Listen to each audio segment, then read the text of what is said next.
Assalamualaikum warahmatullahi wabarakatuh. Salam sejahtera bagi kita semua. Selamat pagi, selamat siang, selamat sore bagi rekan-rekan semuanya. Kali ini kembali lagi dengan saya, Arif Nur Rahman, mahasiswa STEBI Global Mulia Cikarang.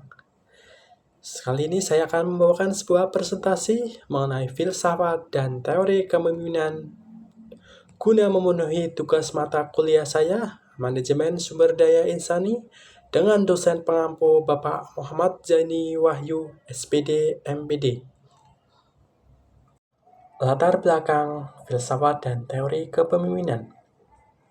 Kepemimpinan merupakan kemampuan mempengaruhi orang lain, bawahan, atau kelompok, serta kemampuan mengarahkan tingkah laku bawahan atau kelompok.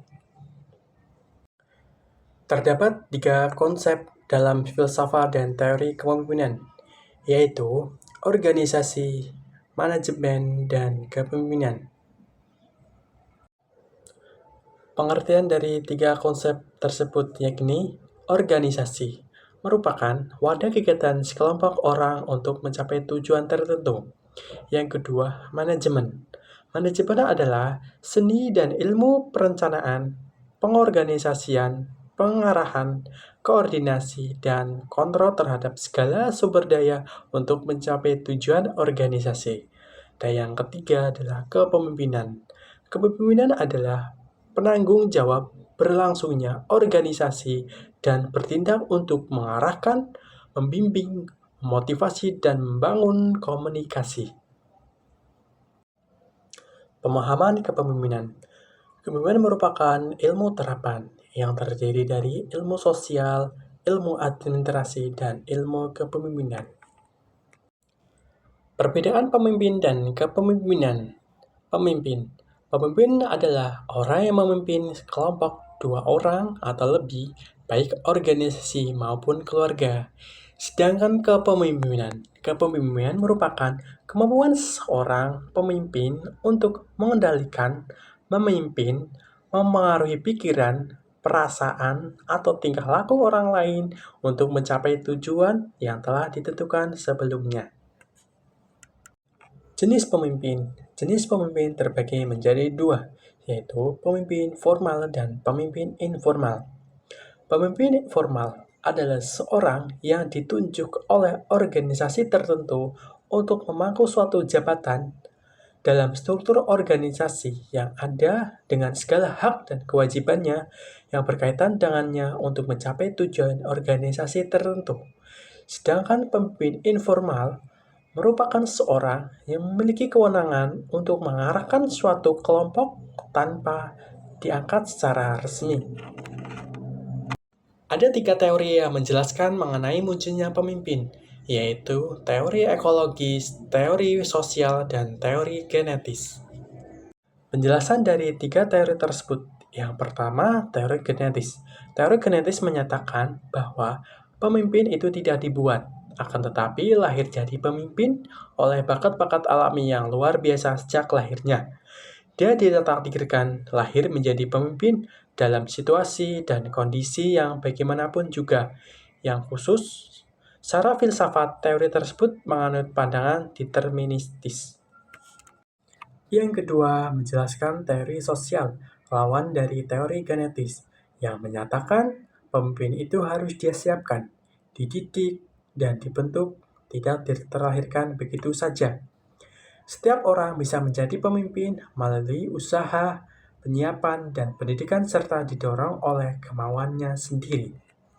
Yang ketiga, teori ekologis atau sintetis, yang menyatakan bahwa seorang akan sukses menjadi pemimpin bila sejak lahirnya dia telah memiliki bakat-bakat kepemimpinan, dan bakat-bakat ini sempat dikembangkan melalui pengalaman dan usaha pendidikan, juga sesuai dengan tuntutan lingkungan atau ekologisnya. Kelebihan yang harus dimiliki oleh seorang pemimpin. Pemimpin harus memiliki beberapa kelebihan, di antaranya 1. Kapasitas yang terdiri dari kecerdasan, kewaspadaan, kemampuan berbicara, keaslian, dan kemampuan menilai.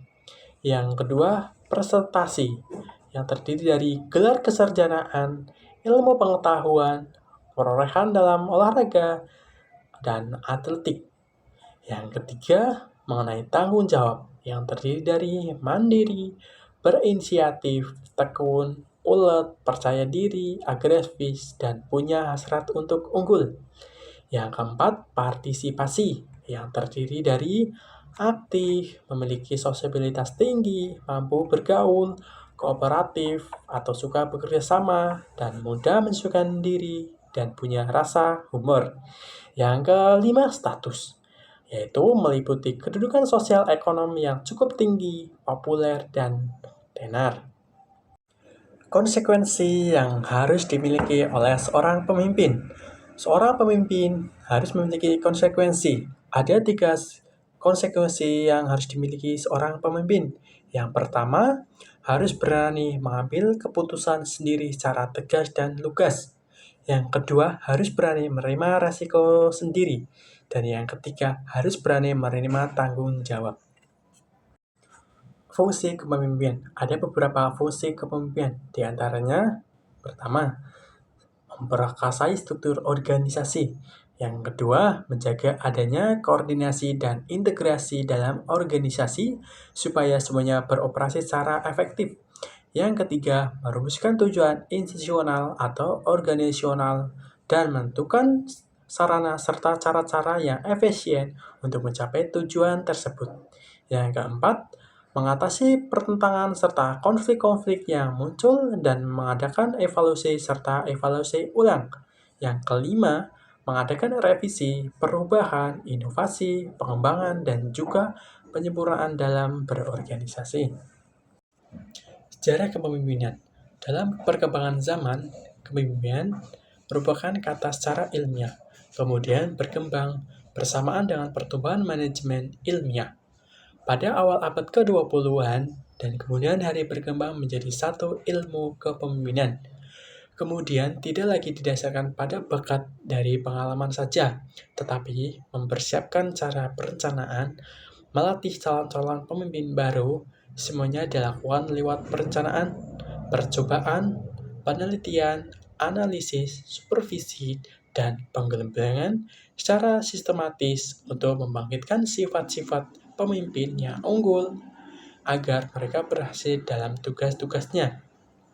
Sejak saat itu, nilai kepemimpinan tidak lagi ditentukan oleh bakat alamnya, akan tetapi oleh kemampuan menggerakkan banyak orang melakukan suatu karya bersama berkat pengaruh kepemimpinannya yang diperoleh melalui pelatihan dan pendidikan.